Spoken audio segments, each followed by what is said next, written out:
Same thing happens with Lazarus. Watch this. Lazarus is sick. Come quick.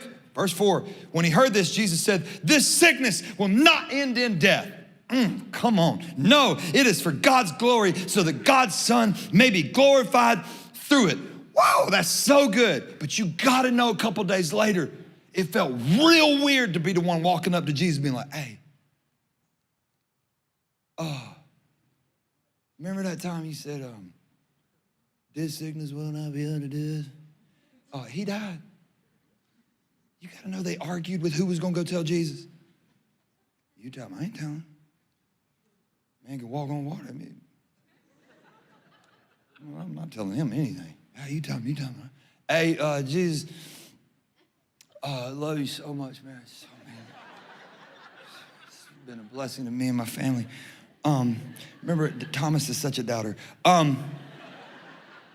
Your friend Lazarus died. What do you want to eat for lunch? You got to know it shook their faith. Jesus boldly stood and said, this sickness will not end in death. Yes? He died. Like this.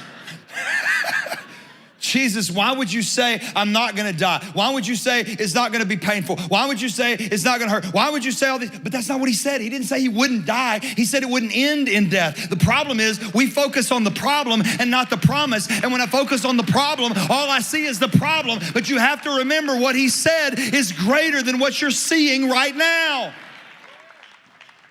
Where you're going is greater than what you're going through, so keep on going. Don't stay where you are. Look, listen, at some point you've got to stop doubting in the dark what God already told you in the light. He said this sickness will not end in death. What does that mean? Death might be a part of it, but it's not the end, and it's not over until God says it's over. Last time I checked, he is the resurrection and the life. He that believeth in me shall not die, he said. Look at the construct. Listen, look at the construct of the text, John 16:33. Listen, I want you to notice this. This is what's important to learn how to layer in the scriptures. I want you to learn how to do this. I want you to look at it and then look at what the word says and then look for something deeper. Watch this. John 16:33. I've told you these things so that in me you may have peace. Everybody say peace. Everybody say that's a promise. Put it in the chat. There's the promise. There's a promise right there. There's the promise. Everybody say promise. All right, period. In this world, you will have trouble. Everybody say trouble. Everybody say there's the problem. Okay, so now we have a promise. We have a problem. But take heart, I have overcome the world. Now everybody say there's the miracle. The middle always has a promise on one side and a miracle on the other. And your job is to not stop where God told you not to stop. It's just to keep going until you get to where God has called you to go. The reason some of us are stuck in the middle, listen to me, the reason some of us are stuck in the middle is because we're staying in the middle on our own volition. We just want to be in the middle. We like the middle. We're frustrated in the middle. Some of us wouldn't be able to be comfortable without some fear, anxiety, doubt, and depression. You ever known some, listen, study it in psychology. There are people who are addicted to chaos in their relationships. Do you know why? That's how they feel loved. Oh, I'm preaching good to you right now. Because some of you, whenever you were a kid, there was only chaos in your home, and that's how you felt loved, because somebody like made you feel bad and then came and hugged you, and that's how you show love. At some point, you got to be delivered, and you got to be set free of that. Can I tell you this? Hey, at some point, when you're an adult, you have to deal with childhood trauma. Or it'll creep into every relationship that you have.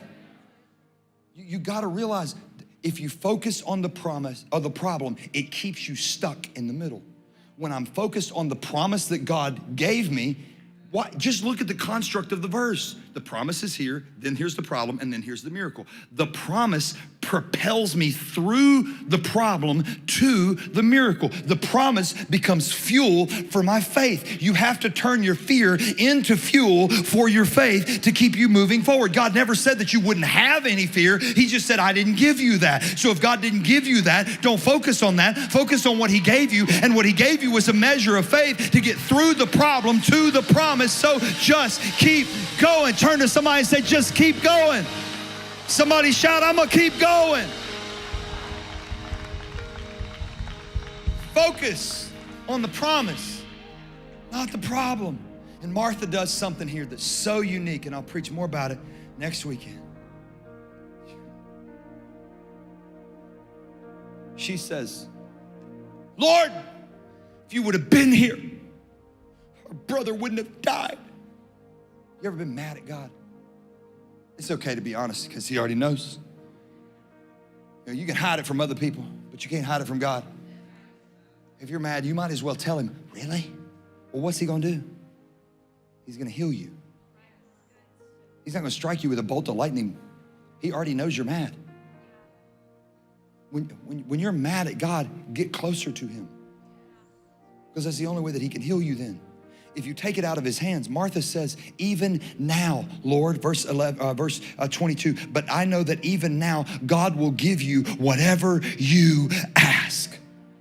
What is she saying? Well, I can tell you what she's not saying. She's not saying, raise my brother from the dead right now.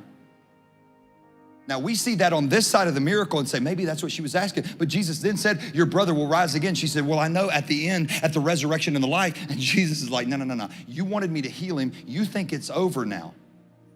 But I want to raise him from the dead. Can I say that again? You want him to fix your problem before it dies, and he wants to completely resurrect it after it's already dead. Who gets the glory if it's fixed before it's dead? Maybe you, maybe, well, I don't know how that happened. It just happened. Hey, like I'm the luckiest man in the world. Like this is just crazy how this happened. No. When it's dead, all you can say on the other side of that is, but God. I can tell you where I was and I can tell you where I am. And I don't know how I got here, but the grace and the mercy of a holy God, and only God can write my story. Would we even talk about Mary, Martha, and Lazarus had Lazarus not have died? He let them be a part of an amazing miracle. So if you'll become partners with pain sometimes to produce the purpose that God has called you to, get a little comfortable with some suffering. Suffering. It's all throughout the scripture. We don't like to talk about it a lot, but you're gonna go through hardship. You're gonna go through challenges if you'll just keep going. And here's what she's saying. Lord, it's not about what I want, it's about what you want. It's not about what I see, it's about what you see. It's not about what I plan. Her brother died, and she's so mad at Jesus that she gets really close to him. And she doesn't take the problem out of his hands. Can you imagine if she'd have walked up to Jesus and said, Jesus, you should have been here. I don't believe in you anymore. Get out of here. Get away from us. Don't come near the tomb. It's offensive for you to even be here. You said you loved us. You said you loved Lazarus. You get away from here. What would have happened then? Your surrender to allowing Jesus to do what he wants to do in your situation unlocks his power to do so. But when you are unwilling to get the problem in his hands, he's forced to let you deal with it yourself. Here's what she did. She said, I don't like this. It's painful. It's not fun. And it's still yours. And she had no idea that the dreams that he had for her were way bigger than the dreams that she had for herself. So sometimes the greatest thing that you can do is let your dream die in the hands of God. Let your hope die in the hands of God. Let your relationship and your business and your family and all of the things that you want die in the hands of God, so that he can reshape it into what he purposed it originally to be, which is always going to be better than what you planned for anyway.